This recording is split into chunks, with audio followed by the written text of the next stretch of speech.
ॐ भूर्भुवः स्वः तत्सवितुर्वरेण्यं भर्गो देवस्य धीमहि धियो यो नः प्रचोदयात्. Now rub your palms, touch your eyes, then open your eyes. चलिए, सबके पास सिलेबस है इस समय. चलिए, सबसे पहले तो अपनी अपनी जरा स्थिति बता दीजिए, सब लोग है कहाँ. चलो अंजू, मेरी आवाज़ अगर कहते आपकी क्लियर ना हो तो मैसेज में डाल दो हमको, ठीक है.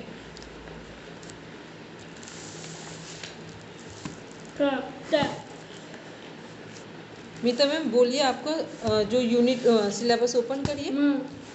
मिसेज मैंने हठयोग के ग्रंथ कर लिए हैं, पतंजल योग सूत्र कर लिया है. हाँ. और 9th यूनिट जो है योग अनुप्रयोग ये किया है.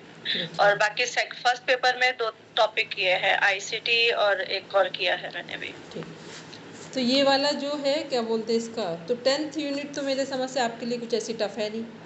10th वाला. मैम घेरण संहिता भी किया था थॉरली. ठीक, बढ़िया. तो जब आपने वो कर लिया है, हठ प्रदीपिका कर लिया, घेरण संहिता कर लिया है, उसमें लिखिए अपने सिलेबस पे जाके हठ रत्नावली को उसी जगह पूरा देख लीजिए, ठीक है. क्योंकि वो केवल आपको उसमें से 15% देखना है, बाकी सब वही है. तो कंपेयर करके देख लेंगे तो वो वहीं कंप्लीट हो जाएगी, ठीक. और जो योग बीज है उसे देखिए, वो बिल्कुल 1 घंटे का काम है केवल आपके लिए, ठीक. ताकि ये तो याद रहे कौन कौन सी बुक्स एकदम पूरी कंप्लीट है हमारी. फिर उसके बाद देखेंगे शिव संहिता. ये छोटे छोटे, ये आप अगर 1 दिन का भी टाइम 4-4 घंटे भी दिया, उसको तो 1 घंटे योग बीज का, इसको 3 से 4 घंटे दिया, कंप्लीट, ठीक है. अब जो सिद्ध सिद्धांत पद्धति है उसको एक साथ नहीं देखेंगे, थोड़ा थोड़ा देखेंगे, ठीक. क्योंकि ये सब एक दूसरे से इंटरकनेक्टेड, कहीं ना कहीं योग भी शिव संहिता हो जाएगी इंटरकनेक्टेड. वशिष्ठ संहिता है, उसमें सबका एक कंबाइंड स्टडी है वशिष्ठ संहिता, ठीक है. केवल जो सिद्ध सिद्धांत पद्धति है इसको थोड़ा थोड़ा देखेंगे. जैसे होता है ना, अपना एक टारगेट बना लिया कि विद इन 10 डेज 15 डेज में हमको इसका केवल 10 मिनट्स देने हैं. इसको 10 या 15 मिनट्स दिए, बिल्कुल फुल कंप्लीट हो जाएगी बुक भी और कॉन्सेप्ट भी क्लियर. क्योंकि ये एक साथ नहीं कंप्लीट होगा इसका, ये सबके लिए जो लोग प्रॉपर देख रहे हैं. फिर आते हैं हम लोग देखते हैं इसमें से. देखो आज हम केवल आप लोगों का एक न मैम 5 यूनिट, हाँ एक बार अंजू फिर से देखिए जरा मैसेज. हाँ ठीक है मंजू, 5 यूनिट रीड किया है, आज से कंटिन्यू करनी, ठीक है. और फिर आते हैं हम लोग, तो ये हो गई. इससे अगर हम लोग देखें आपकी कितनी माने मीता मैम, 5 यूनिट्स कंप्लीट है कि कम हो रही है अभी? 5 हो गए. ठीक है. अब फिर इसके पहले तो हम आज तो केवल हम ओवरऑल कुछ आप लोगों का टेस्ट लेंगे ताकि हम ये समझ जाए रियल में कहाँ है सब लोग, ठीक है. फिर इसके बाद क्या करना है, 2-3 दिन का हम टाइम लेंगे और इसका साइकोलॉजी को कंप्लीट करने में 3 से 4 क्लास से. फिर हम स्टार्ट करेंगे योग दर्शन. योग दर्शन स्टार्ट करेंगे और फिर उपनिषद. अब मेरी ही यूनिट्स रहेंगी पहले लगातार, ताकि सब लोग, एक होता है ना कि एक प्रॉपर तरीके से क्लास अटेंड करना शुरू करें. अभी तो सब लोग कर भी नहीं पाए हैं, अभी कुछ लोग कल से करेंगे, तो सब प्रॉपर क्लास अटेंड करेंगे. अब एक एक कुछ टास्क हैं जो लिखिए जिसको डेली करना है सबको. एक करना है 15 मिनट्स का टास्क है, क्योंकि उसके लिए अलग से कुछ नहीं करना है, वो डेली का वहीं का एक ही जगह पर कंप्लीट करना है. पूरा एनाटॉमी फिजियोलॉजी, जो एनाटॉमी के डायग्राम है फिजियोलॉजी के साथ उसे बनाना है. केवल 15 मिनट्स में प्रैक्टिस करनी है कि सेल से लेकर के हमारे रिप्रोडक्टिव सिस्टम तक डायग्राम हम फटाफट बना लें और उसके जो ऑर्गन के नेम्स हैं उनको इनिशियल लेटर के साथ डिफाइन कर दें, ठीक है. मतलब उसको पूरा पूरा नहीं लिखना, बस उसका M है, N है, S है, वो वहाँ पर डॉट डाल दिया. इसके बाद फिर जो मॉडर्न डाइट के कंपोनेंट्स हैं और उसमें जो हमारा ये है विटामिन वाला पार्ट है, ठीक है, कार्बोहाइड्रेट और विटामिन, बाकी आप लोग लगभग कर ले जाते हैं, लेकिन कार्बोहाइड्रेट विटामिन यहाँ प्रॉब्लम्स आते हैं। तो विटामिन वाले में जो B12 वाली सीरीज़ है या जो उनके केमिकल नेम्स हैं, ठीक है, वो प्रॉपर जो उनका आपको नेम ध्यान में रखना है कि कौन सी डिजीज़ होने पर कौन सा उसका डिजीज़ का नेम, मतलब जो भी कमी होगी, लैकिंग होगी जिस विटामिन की, उससे रिलेटेड कौन सी डिजीज़ है और उसका जो प्रॉपर केमिकल जो नेम है वो क्या आएगा, उसको ध्यान है। ये काम है 15 मिनट्स का टारगेट लेके करना है कि 15 मिनट में इस काम को हमें डेली करना है और आपको पता ही नहीं चलेगा कि कैसे रिवीजन कंप्लीट हो जाएगा। ठीक, डेडलाइन में करेंगे, ये नहीं कि करते जा रहे एक डेडलाइन में कि 5 मिनट में इतना हमें देखना ही देखना है, 10 मिनट में इतना काम करना ही करना है। ठीक, इसके बाद आते हैं अब रिवीजन में लर्निंग वाले पॉइंट्स कौन कौन से हैं। लर्निंग वाले पॉइंट्स में से सिलेबस अपना पूरा देखेंगे, यहाँ पर आएंगे फर्स्ट पे, यूनिट 1 में आएंगे। ठीक, इसमें जितने संत महापुरुषों का जीवन परिचय है उनके 5 पॉइंट्स यहीं पर नोट कर लेंगे। कौन कौन से पॉइंट्स नोट करने हैं, सबके पास दूसरे साइड में एक जगह स्पेस होगा, नहीं होगा तो पेंसिल से नोट करिए। सपोज करके स्वामी विवेकानंद जी हैं, 12 जैन जन्म है, ठीक है, और उनका जो वो है सन है। फिर इसके बाद स्थान हो गया, गुरु जी का नाम हो गया और योग में इनका कॉन्ट्रीब्यूशन हो गया। बस इतना केवल काम सबको पूरा प्रॉपर ढंग से करना है। ठीक है, फिर आते हैं इसमें नेक्स्ट देखते हैं। फिर इसके बाद ऊपर लेंगे जो हमारे सर दर्शन है। चलो अब हम कुछ टेस्ट ले लें तो दोनों काम एक साथ हो जाएंगे। सब अपना अपना पेन पेपर उठाइए। चलो फटाफट सर दर्शन के नाम लिखेंगे और उनके राइटर लिखेंगे।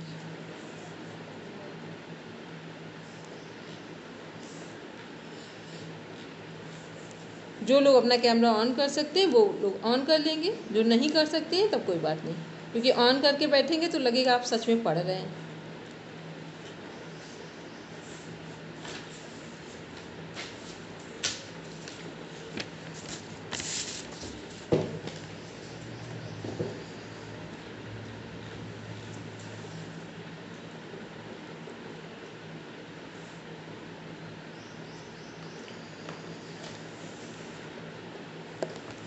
ओके, चलिए अब लिखेंगे पुरुषार्थ चतुष्टय।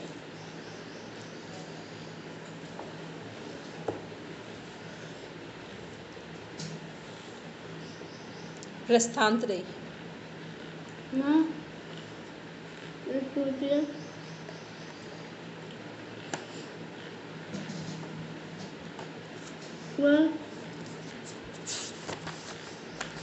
फिर लिखेंगे 10 उपनिषदों के नाम। राजयोगपाल,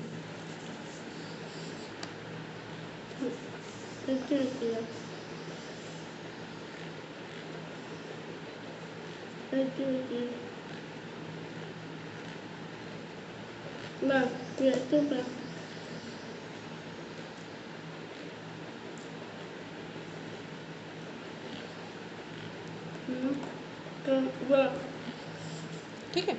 चलिए अब लिखेंगे राजयोगी हठ योगी उपनिषदों के नाम। सब करते जाएंगे, जहाँ जहाँ लगे कि नहीं आ रहे वहाँ लाइन उसको स्पेस बना देंगे, ताकि सबके माइंड में आ जाएगा कि हमें कहाँ कहाँ ध्यान देना है।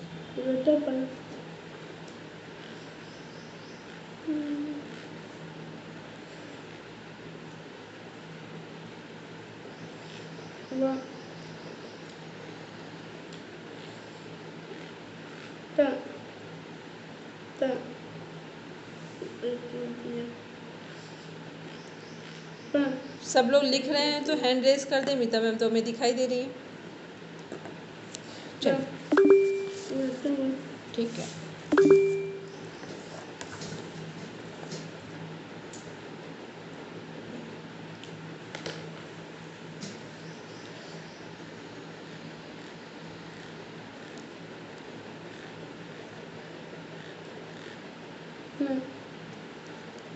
ठीक है, चलिए अब जो योग दर्शन में 4 पाद हैं उनके नाम लिखेंगे, उनका बेसिक कॉन्सेप्ट बस दो लाइन में लिख दीजिए।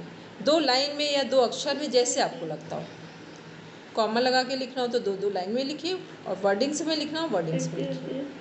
पूरे ध्यान से लिखेंगे, फर्स्ट का कॉन्सेप्ट क्या है, सेकंड का क्या है, थर्ड का क्या है, फोर्थ का क्या है।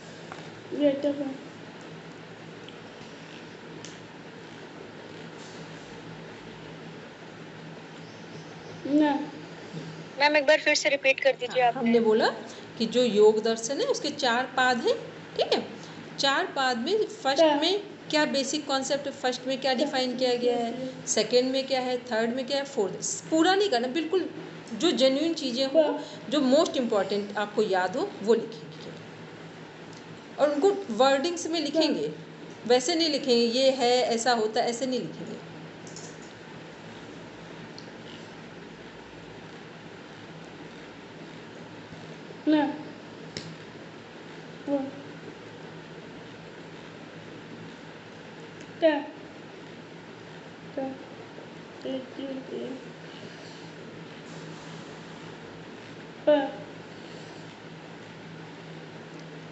जब हो जाए तो हैंड रेस कर देना सब।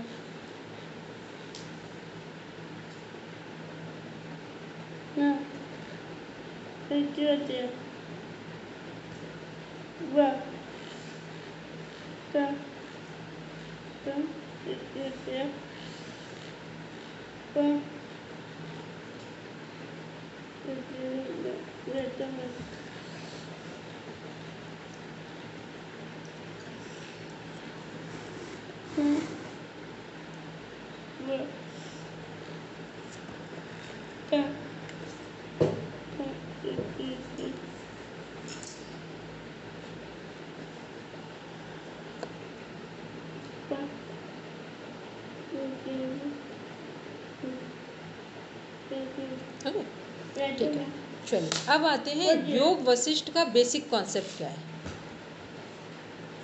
उसको पॉइंट्स आउट कर दीजिए बस।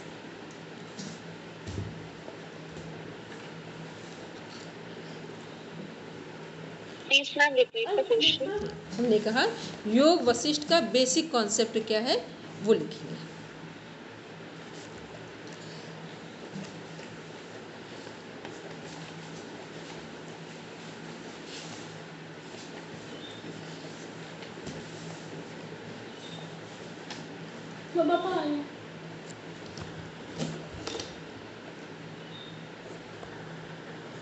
अभी नहीं आ रहा।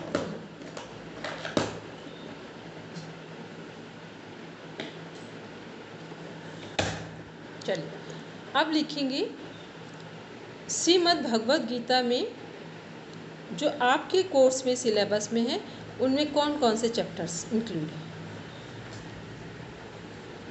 और उन चैप्टर्स में से क्या लिया गया है।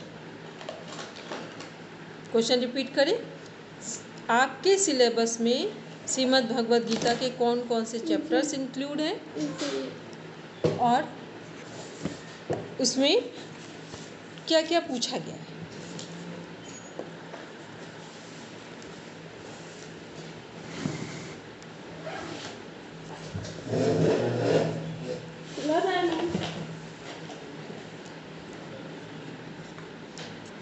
श्रीमद् भगवद गीता में कौन कौन से चैप्टर्स इंक्लूड हैं, और उनमें क्या क्या कंटेंट पूछा गया है।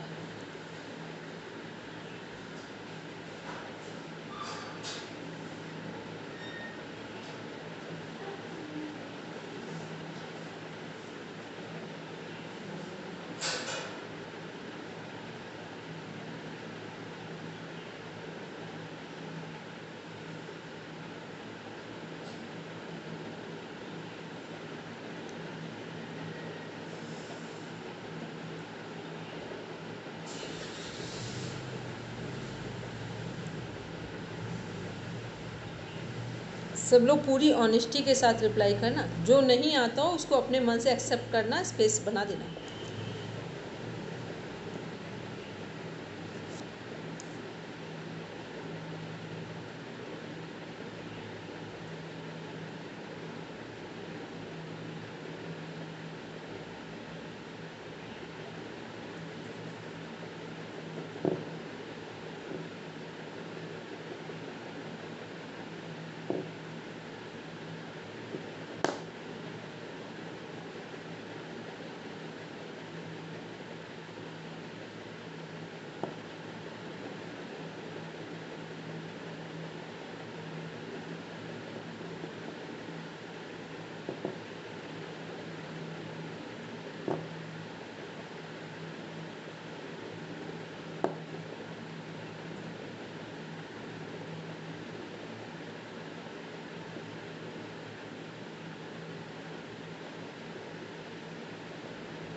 जैसे ही कंप्लीट हो जाए बस हैंड रेस करेंगे। ओके, चलिए अब लिखेंगे इसमें महायोग क्या है। महायोग क्या है?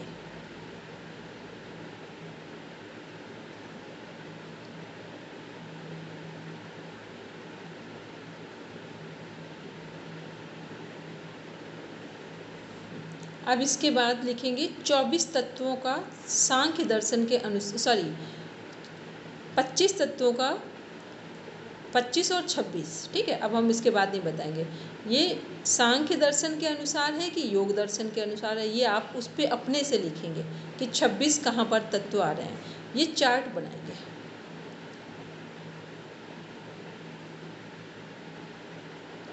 और चार्ट में लिखेंगे विशेष, अविशेष, लिंग, अलिंग और लिंग मात्र। ये उस चार्ट में कहाँ लिखेंगे ये आप अपने आप से देख लीजिए।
चलिए अब नेक्स्ट आते हैं इसमें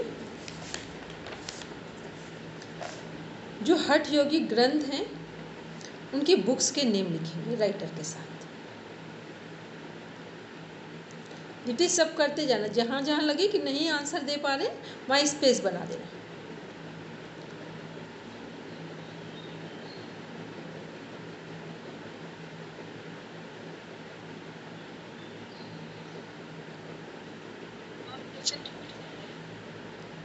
मिश्री जी कुछ कह रहे हैं? हमने कहा जो हठ यूनिट 5 में हठ योगी ग्रंथ हैं, हठ योग की कौन कौन सी बुक्स हैं जो आपके सिलेबस में हैं, उनके नेम और राइटर्स लिखेंगे।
होगी, ठीक है।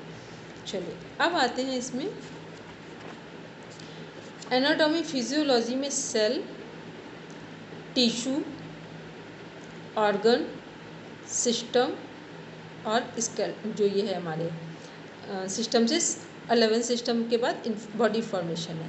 तो यहाँ पर एक सेल का डायग्राम बनाएंगे, फिर आप 11 सिस्टम का डायग्राम बिल्कुल ब्रीफ में बनाएंगे, बिल्कुल छोटा छोटा सा डायग्राम बनाएंगे जिसमें केवल आप इतना माइंड कर पाएँ कि इसके मेजर ऑर्गन कौन कौन से हैं। पहले सेल का बना लेंगे, फिर सारे सिस्टम के नेम लिखिए। बोलिए मिता मैम डायग्राम तो नहीं आता, उसके बारे में लिख सकते हो? नहीं, ऐसे नहीं, कोई भी डायग्राम का कुछ थोड़ा भी कुछ याद हो, नहीं कुछ याद हो तो एक सर्कल बनाइए, ठीक है, सर्कल के अंदर लिखिए जाके।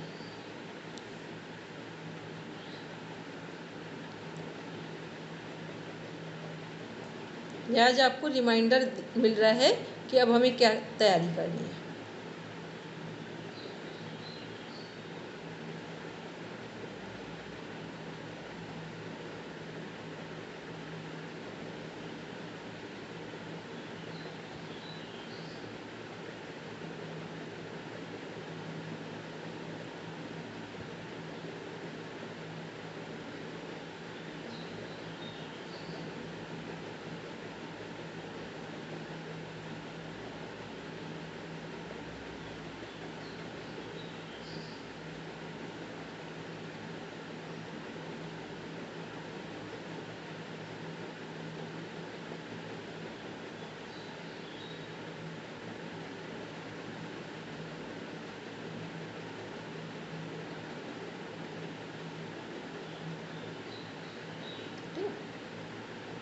दीप्ति जो जो याद हो उनको बनाओ।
चलो किसको याद है एक बार सिस्टम के नेम बोल दो, नहीं तो पता चले वही ऊपर नीचे कर दो।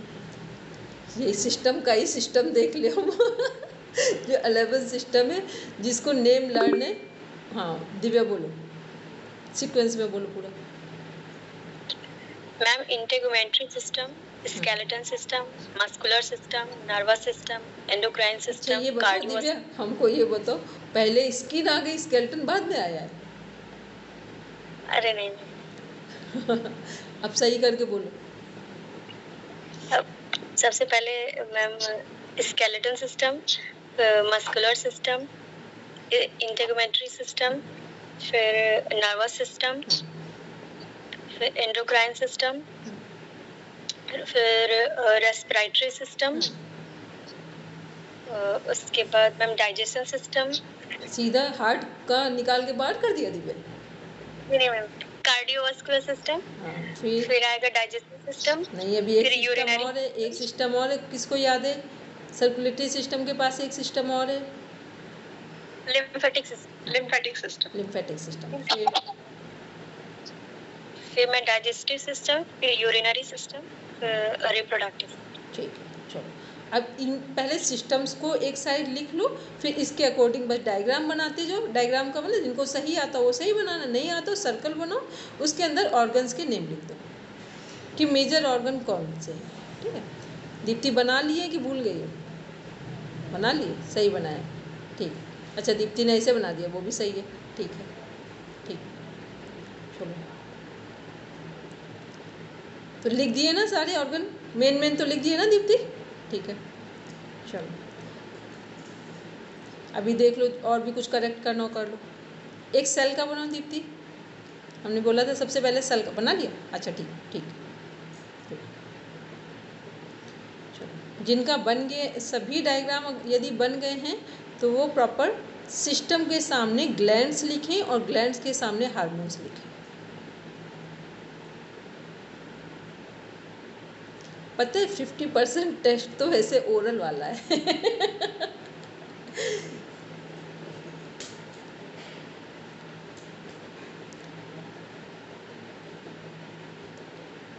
कुछ नहीं, आज टेस्ट देने के बाद सब बिल्कुल अच्छे मन से पढ़ोगे, नहीं तो सबको सब कुछ आता था।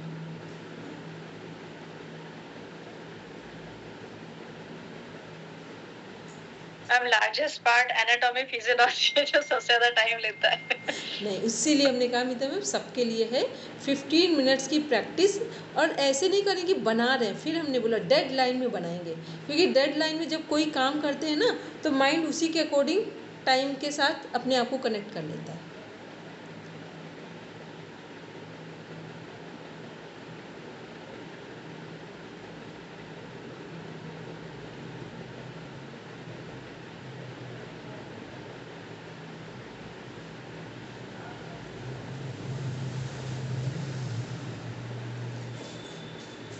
अंजू और मिश्री जी सब लोग बना रहे हैं।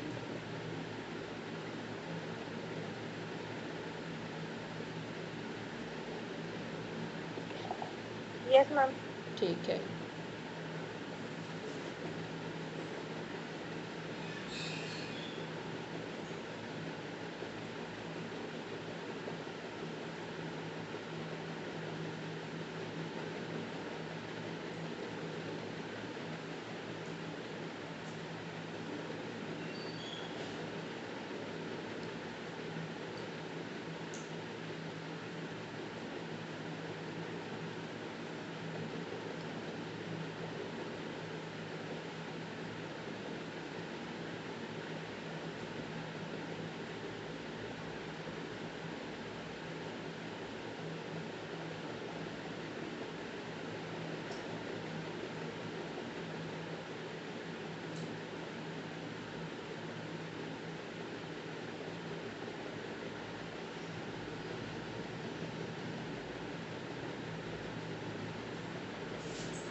हो गया दीप्ति?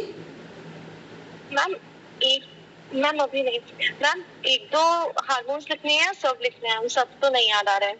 चलो, बट मेनली याद आ रहे हैं। ग्लैंड सभी लिख लिए सिस्टम के अकॉर्डिंग।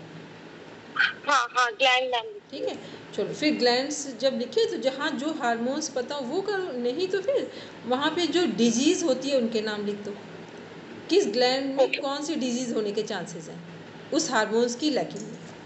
यदि हार्मोन कम है या अधिक है तो कौन सी डिजीज़ हो सकती है। मान लो प्रॉपर हार्मोन का नेम ना भी लानो तो डिजीज़ फिर मेंशन कर दो। ठीक, करो।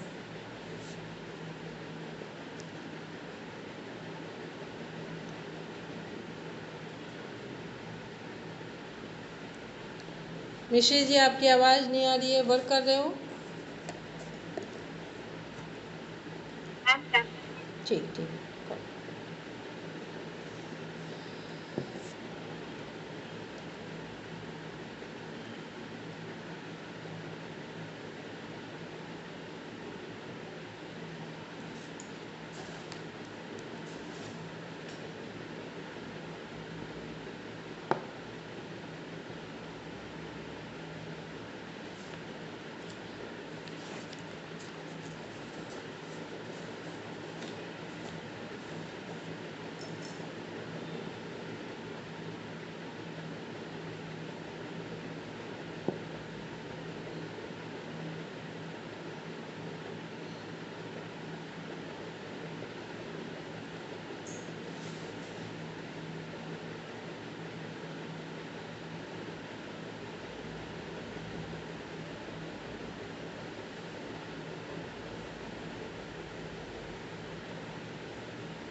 हो गया मतलब लगभग? मैम थोड़ा थोड़ा हुआ है, ठीक है, पूरा सही से नहीं हुआ। कोई बात नहीं। बस एक आपको भी एक रिमाइंडर मिल जाएगा कि हमें कितने ध्यान से पढ़ना है। बस इसका आज का सब जो हम पूछ रहे बात करें वो केवल इसी के लिए, ठीक है।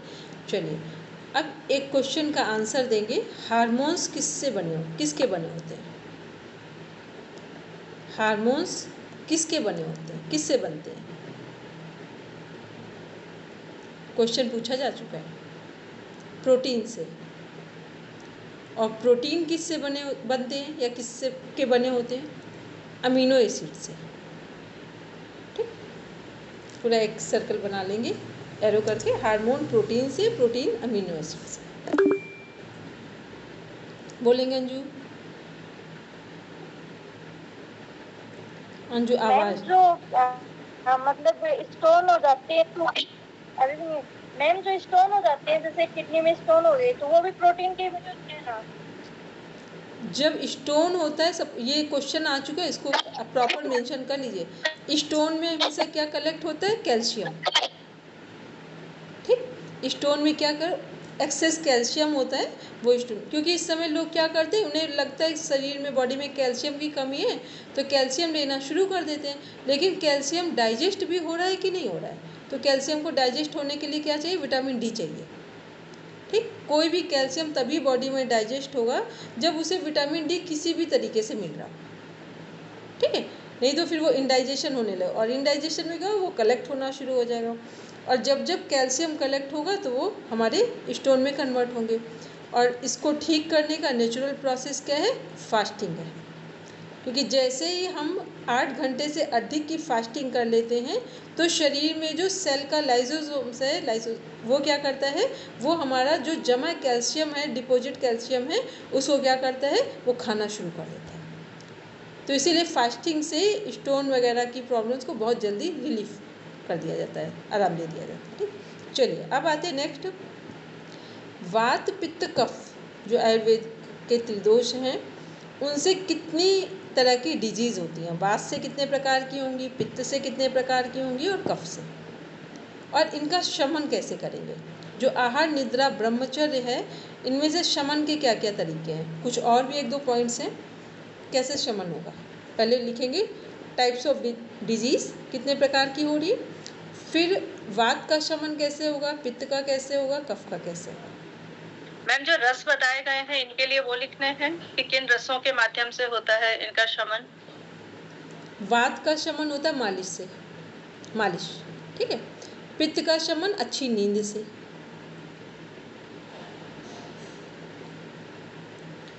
कफ का शमन वमन से,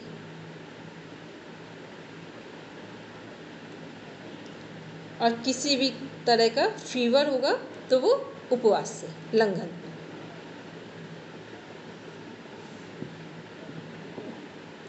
चलिए अब आते हैं वात पित्त कफ तीनों के कुपित होने का समय बताएंगे।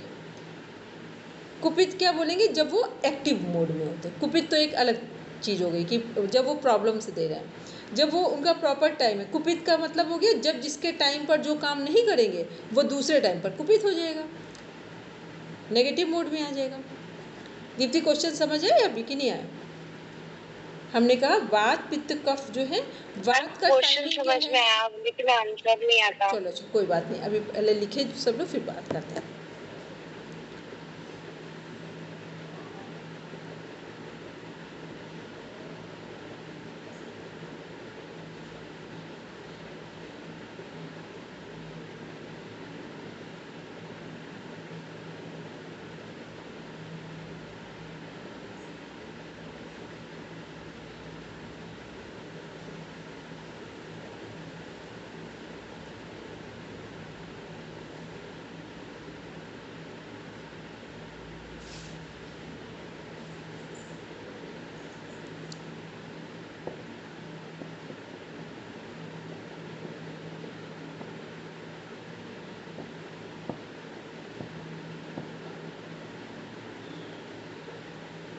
मैम वात का ग्रीष्म वर्षा शरद है क्या? नहीं, वैसे वो सही है। ये हम लोग का जो 24 घंटे का टाइम है उसमें, अच्छा है ना, वो वाला।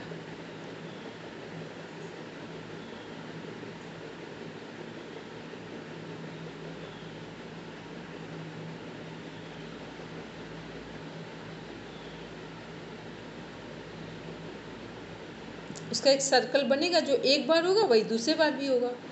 12 घंटे के बाद 12 घंटे फिर रिपीट हो जाएंगे।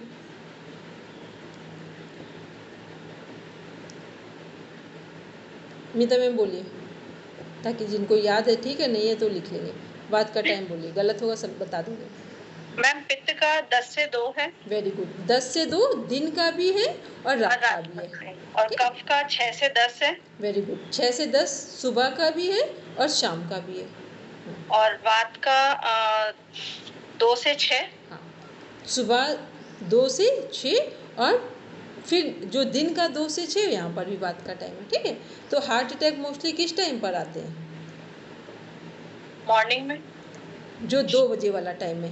12 बजे के बाद जो 1 से 2 का टाइम है, इधर हार्ट अटैक आते हैं, क्योंकि हार्ट अटैक की जो हार्ट अटैक से संबंधित या हार्ट से संबंधित जितनी भी प्रॉब्लम्स हैं वो किससे संबंधित है? वात से संबंधित है, ठीक है। और कफ का टाइम जो सुबह है, तो इसलिए छोटे बच्चों को क्या बोलते हैं, या जो नॉर्मल भी ठंडी बहुत चीज़ें जो ठंडी हो वो 6 से 10 में ना ले, यही रात वाले में भी मना करते हैं, ठीक है। और जो भोजन है उसका टाइम क्या है? एक है हमारा 10 से 2 का, ये तो सुबह का हो गया। फिर उधर देख रहे हैं कि 10 से 2 का जो टाइम है वो क्या है? वो विश्राम का है, क्योंकि 10 से 2 यदि कोई व्यक्ति सो जाता है तो समझ लेना कि वो कम से कम जो इस समय गंभीर बीमारियां हैं, पित्त से संबंधित जितने भी रोग हैं, वो नींद ना आना, एसिड बढ़ना, लीवर में का जो सिक्रेशन है उसका क्या बोलते हैं, पित्त का, गॉल ब्लैडर में परेशानियां होना या इंसुलिन का कम बनना, अधिक बनना, ये सब उसी पर डिपेंड करते हैं। इसलिए 10 से 2 जब सोते हैं तो लीवर प्रॉपर वर्किंग में आता है। लीवर प्रॉपर वर्किंग में आएगा तो कोलेस्ट्रॉल की समस्या नहीं होगी। कोलेस्ट्रॉल की समस्या नहीं होगी तो ब्लड क्या होगा? ब्लड में जो शुगर है, इंसुलिन है, वो प्रॉपर इंटेक कर जाएगा। और जब कोलेस्ट्रॉल बढ़ेगा, लीवर से प्रॉपर सिक्रेशन नहीं हो रहा है पित्त का, तो फिर क्या होगा कि कोलेस्ट्रॉल का लेवल बढ़ेगा, ब्लड गाढ़ा होगा, उसमें इंसुलिन जो शुगर है, वो इंसुलिन जो है हमारा प्रॉपर, वो उसमें एंटर नहीं कर पाएगा। तो इससे क्या समस्या होगी? डायबिटिक पेशेंट बढ़ते जा रहे हैं, ठीक है। फिर इसका दूसरा इफेक्ट क्या आएगा? यदि इंसुलिन भी वर्किंग में नहीं है प्रॉपर, लीवर से जो हमारा पित्त का सिक्रेशन है वो भी प्रॉपर वर्किंग में नहीं है, कोलेस्ट्रॉल भी बढ़ रहा है, इंसुलिन प्रॉपर बन नहीं रहा है, तो ऐसे में किडनी अपने आप वर्क करना कम करती जाएगी। उसका इफेक्ट क्या आएगा? बीपी बढ़ना शुरू हो जाएगा, ठीक। देखो कैसे इंटरकनेक्टेड पूरा चल रहा है, कि वो एक प्रॉब्लम है, फिर उससे कितनी सारी प्रॉब्लम्स इंटरकनेक्टेड होती जा रही हैं। तो ये किसका था जो हमने बताया अभी, किससे संबंधित? वात का, सॉरी पित्त से संबंधित। फिर कफ का हो गया। अब इसको देख लेते हैं, वात पित्त कफ नीचे से उठाएं। कफ क्या है? छोटे बच्चों में क्या होता है? सबसे अधिक कफ होता है, कफ की समस्या होती है, ठीक। और छोटे बच्चों को कोई गंभीर बीमारी नहीं होती है, इसलिए कफ जन्य कितने रोग हैं? 20 प्रकार के रोग कफ से संबंधित होते हैं। फिर आते हैं पित्त।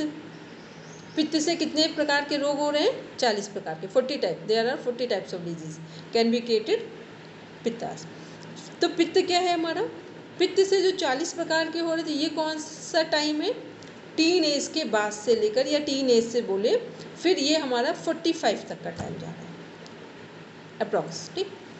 फिर इसके बाद वात वाला यहाँ से शुरू होगा, लेकिन अभी बढ़ेगा नहीं, एक सिम्टम आना शुरू होगा। फिर वात क्या है? वात सबसे लास्ट में जा रहा है। लास्ट का मतलब जो बुजुर्ग जैसे ही 60 की क्रॉस कर रहे होते हैं या 60 से पहले वात शुरू हो जाता है। तो अब हमें क्या करना? वात पित्त कफ तीनों हैं। अब जिस तरह की हमारी समस्या हो, उसमें जो कंट्रोल हमें जैसे करना हो, तो इसमें 3-4 चीज़ें दी कि वात का शमन किससे हो रहा है? मालिश से। तो जिसको वात की प्रकृति हो मालिश जरूर करे। पित्त की जिसको समस्या है वो क्या करे? 10 से 2 सोने की हैबिट बना ले रात में। और कफ है तो वो वमन जरूर करे, मतलब कुंजल जरूर करे। अब नेक्स्ट आते हैं अपना, इसमें मॉडर्न डाइट के 6 कंपोनेंट लिखेंगे सीक्वेंस में।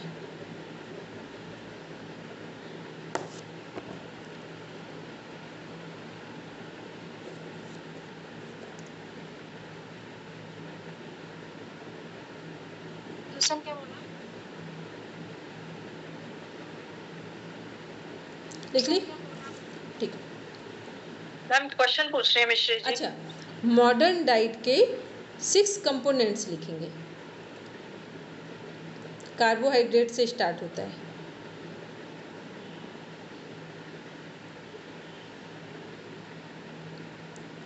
फिर जो हमारे विटामिन्स हैं उनके नाम लिखेंगे। सिंपल, जो विटामिन B12 है वहाँ नहीं कह रहे हैं, केवल जो हमारा 6 विटामिन्स है उनके नाम लिखेंगे।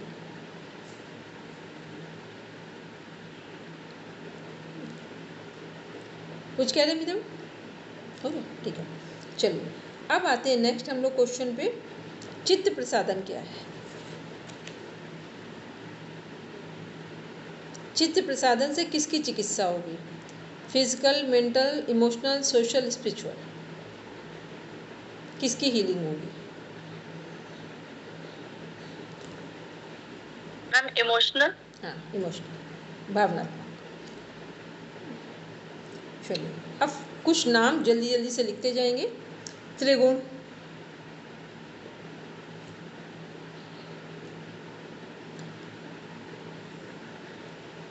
पंचमहाभूत,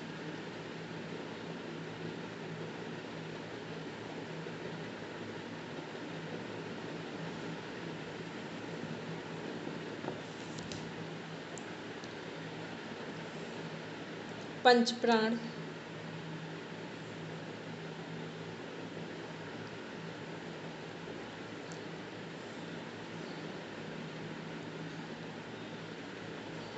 उपप्राण,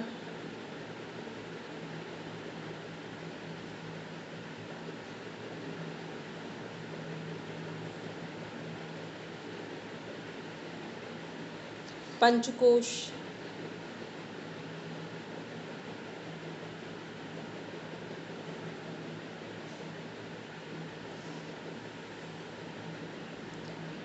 षट चक्र,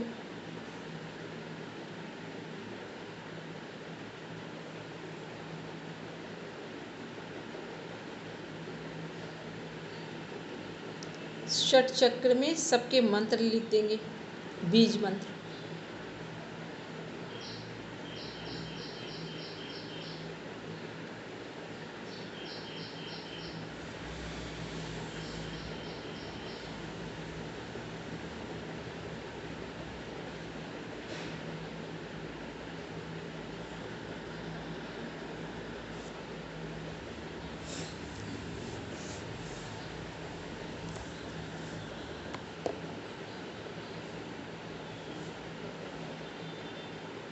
हो गया मित्र में षट चक्र बीज मंत्र होगा, ठीक है। अब लिखेंगे पंच तत्व,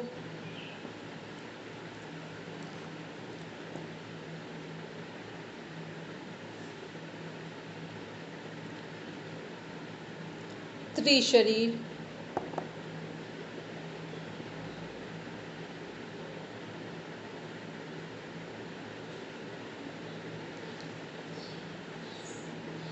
कुछ कह रहे दीप्ति? मैम पंच तत्व के बाद मैम क्या बोला आपने? त्रिशरीर, 3 कौन कौन से शरीर है?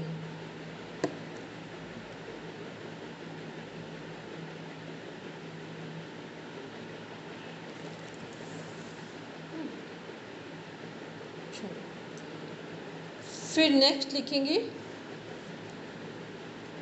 योग अंतराय, योग में बाधक तत्व, योग दर्शन के अनुसार बाधक तत्व।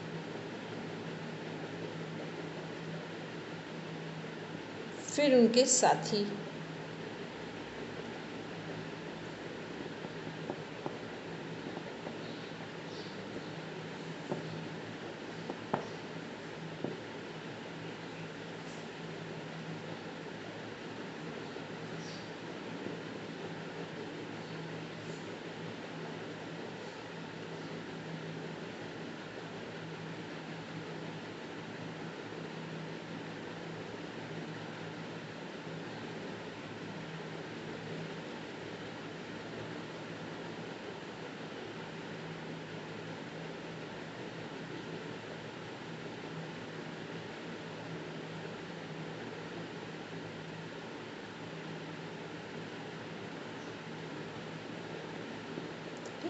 चलिए अब आते हैं सूर्य नमस्कार के मंत्र लिखेंगे।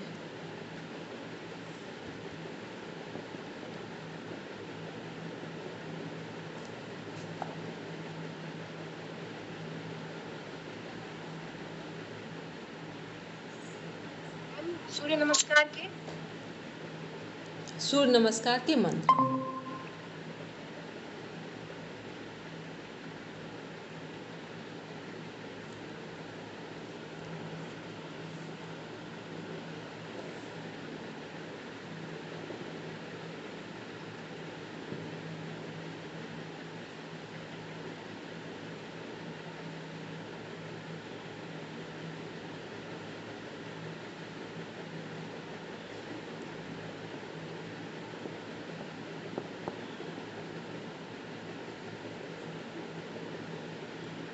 और अब एक लास्ट पॉइंट, हठ प्रदीपिका के अनुसार साधक और बाधक दोनों तत्व लिखेंगे।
चलिए मीता मैम, हठ प्रदीपिका के अनुसार साधक और बाधक तत्वों के नाम बोलिए।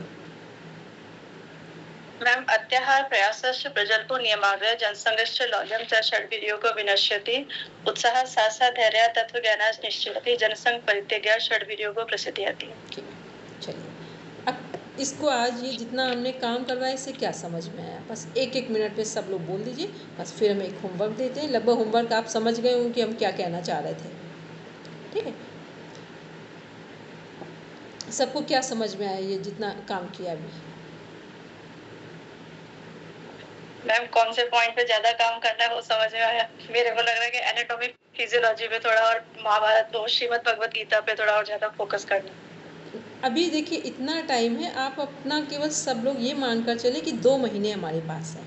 ठीक, तो जितना आप लोग पहले पढ़ चुके हैं और अभी किया है, 2 महीने बहुत होता है समय, लेकिन इसको इस समय को करना कैसे, एक डेडलाइन में कवर करना है कि कोई भी काम ऐसे नहीं बैठेंगे बस बैठ गए हैं अब कितनी भी देर में काम हो जाएगा।